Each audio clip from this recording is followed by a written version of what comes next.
Previously, a hero called Seiya is summoned to save an S difficulty world from a very powerful demon lord.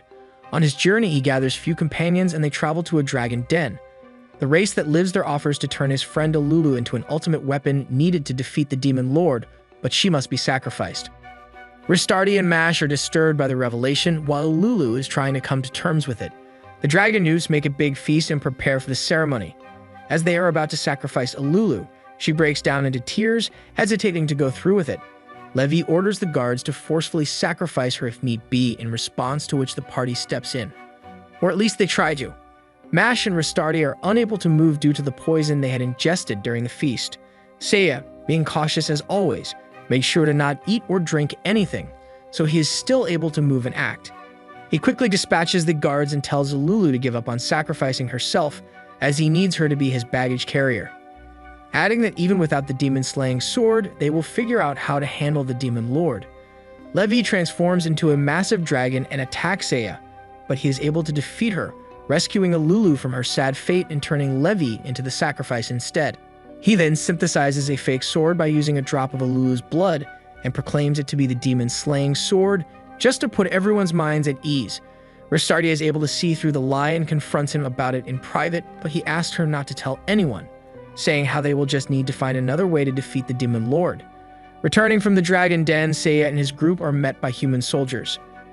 They request the hero to come aid them in the defense of a fortress nearby that is currently under attack by the demon Beelzebub and his army of demon flies. Arriving to the scene, they see the human soldiers getting slaughtered by the flies.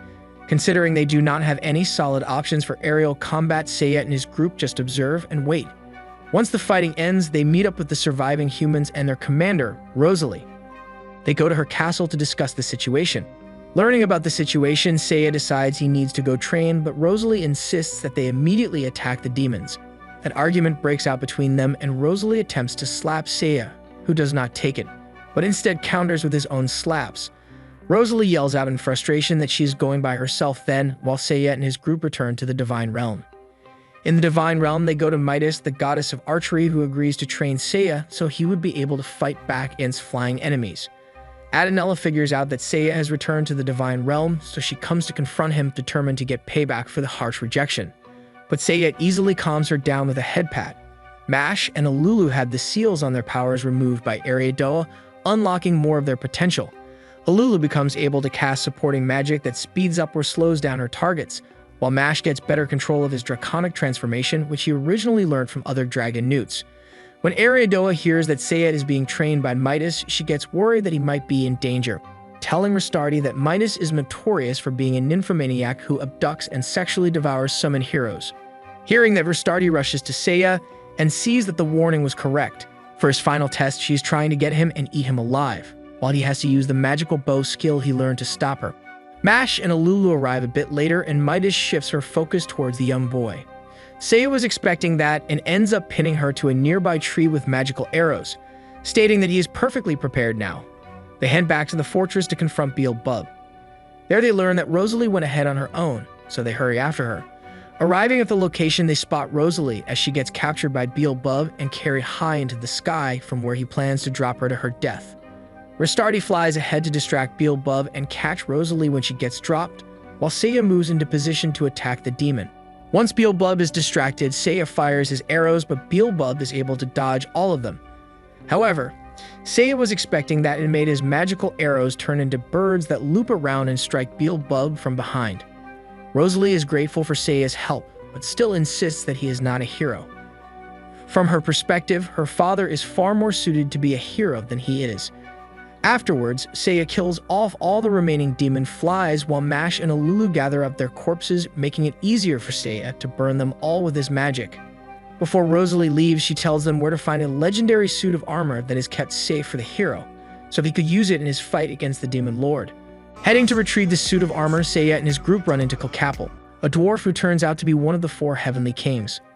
Kilkapple is a summoner, and he summoned a monster that devoured the legendary armor, completely destroying it. In addition, he sacrificed all of the villagers, including his wife and child, just to prepare for his final summoning, in which he sacrifices his own life too, causing for the most powerful being yet to be summoned, a hyper-conceptual reaper named Cross the Anis. Seiya's group quickly realizes that they cannot defeat that creature, so Ristati opens a portal to the Divine Realm where they attempt to flee from it. The Reaper follows, appearing in the Divine Realm as well. Other gods get in the way, trying to defeat the uninvited creature, but none stand a chance. Seiya comes up with a plan and leads the Reaper to Valkyrie, making it so it messes up her relaxed painting time. She gets furious at the Reaper and engages it in combat. Seeing how conventional means are not working against it, she releases her full power and uses her ultimate ability, banishing the Reaper through the gates of Valhalla. Observing the ability, it becomes apparent that it takes an immense toll at the user's body, and any mortal using it would die due to the strain. Seiya presses Valkyrie to train him, although reluctant at first, she agrees. The next day, Ristati comes to pick up Seiya, finding him in bed with Valkyrie. Seiya explains that this was training in order to grant him Valkyria powers, and Ristati decides to believe him. Ristati gives him a present of her own, a small straw-like doll that she made purely out of her own hair. However, it seems that everyone except for Seiya finds this gift to be very mental. Ristati, Seiya, Mash, and Alulu set out to defend the human capital city from the demon attack. They arrive to see the human forces standing off against the demons. On the human side, the War Master Wolks is taking charge. He appears to be a very old yet powerful man. While on the demon side, one of the 4 heavenly kings, Eraser Kaiser, leads the troops. The two of them clash, but the demon and his army get deleted in the blink of an eye by Wolks. Afterwards, Wolks suddenly transforms into a baby, asking to be coddled. The group realizes that this is the reason why he cannot leave the capital. Rosalie arrives and embraces the baby, calling it her father. After arriving at the castle, Rosalie explains the situation, telling them how her father Wolks led the assault on the Demon King in the past, but along the way he suddenly developed this condition.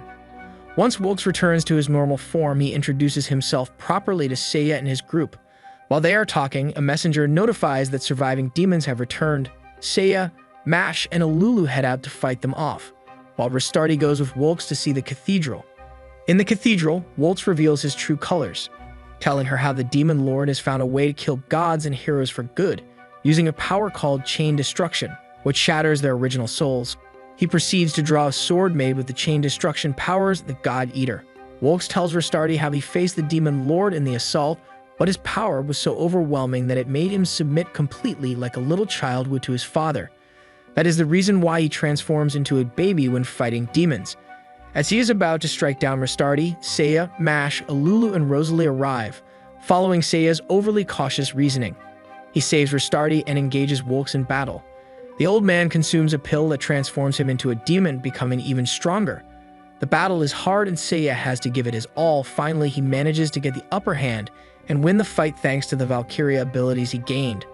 Wolks is defeated and reverts back to his human form, apologizing to Rosalie before passing away. Seiya decides to cut everyone some slack and tells them to spend some time relaxing and having fun before going back to training. Although very uncharacteristic of him, Ristati, Mash, and Alulu are excited to finally just have some fun. Returning from their shopping adventure to get Seiya, they realize he is nowhere to be found. Not knowing what to do, Ristati ventures into the Divine Realm and asks for help. Ariadoa decides it is time to reveal something to Ristati, leading her to the chamber where all of the gods' true souls reside. There they again meet Ishtar, who tells them that Seiya ventured towards the Demon Lord's castle the moment they separated. Ristati is confused as to why he would do something like that, but Ishtar explains how he did it in order to keep them all away from danger. The reason he was always harsh and kept them away from fights while forcing them to train was because he cared deeply about their safety. Although he kept it a secret from them, he has already reached the ceiling with his potential a while ago. So he tried to get the special abilities from gods in order to compensate. But considering he did not manage to acquire the sword and armor made to fight the Demon Lord, he has no chance to win without using the gates of Valhalla. Ishtar explains that the act in which Ristati caught Valkyrie and Seiya was in fact the ritual in which she taught him how to open the gates. Ristati does not understand why Seiya would go to such lengths to save that world and protect them.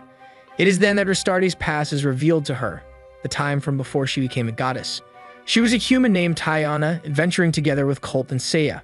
That time Seiya was summoned and supported by the goddess Ariadoa. The 4 of them were on the world called Exphoria, which was a challenge difficulty level B. The Seiya from back then was very reckless, always charging in without any preparation, trying to solve the Demon Lord issue on that world as fast as possible. Although all the fights were brutal, they always managed to somehow pull through. That is until they faced the Demon Lord.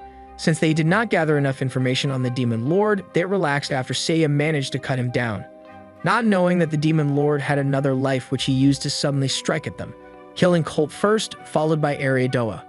The Demon Lord sensed that Tayana is pregnant with Seiya's child, so he took his time torturing and devouring her in front of him, before he killed both of them.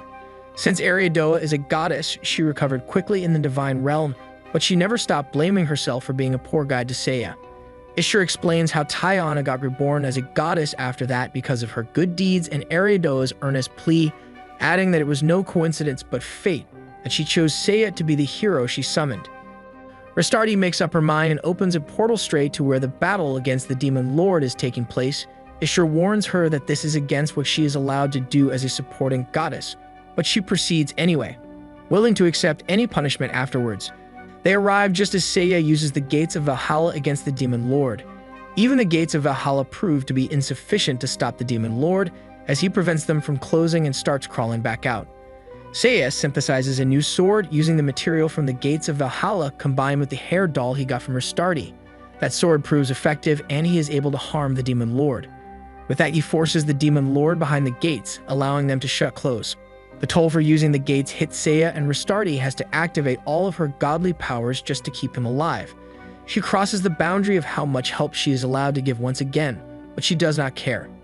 Thanks to her efforts, Seiya is saved, but they have little time to rejoice as the closed gates of Valhalla suddenly burst open. The Demon Lord, determined to wipe out the entire world with his power, starts charging up, and Seiya reacts by calling forth another gate of Valhalla to open. The larger, more powerful gate appears, swallowing the smaller gates and the Demon Lord inside of them, banishing him forever into the void. This time around, no amount of Ristardi's healing is able to prevent Seiya from dying. As his body is falling apart from the toll, he looks into Ristardi's eyes and remembers the time from his previous life with Tayana, realizing this was her the whole time. With a relieved smile on his face, he tells her how glad he is that he was able to save her this time before suddenly shattering into tiny fragments and disappearing in front of her. After saying her farewells to Mash and Alulu, Ristardi returns to the Divine Realm. There she sulks in her chambers, completely inconsolable. One day, Ariadoa comes to pick her up because it is time to face her punishment for overusing the godly powers. On the way to Ishur, she meets Adanella, Circeus, Midas, and Valkyrie, who try to cheer her up. Arriving in front of Ishar, she receives her punishment. Ristardi gets tasked to save a fallen world named Exphoria, her home world, where the hero has already failed before, which empowered the Demon Lord and turned it into challenge level SS difficulty. Moreover, she will be unable to use her healing powers while on the quest, and as she fails, she will lose her status as a goddess forever. Ariadoa protests, stating how impossible such a task is, but Ishur cuts her off, adding that the second, more powerful Valhalla gate that was opened also sucked up the Demon Lord's power of chain destruction into the void. Thereby, Istar makes an exception and permits Ristardi to summon Seiya once again in order to accomplish her new quest.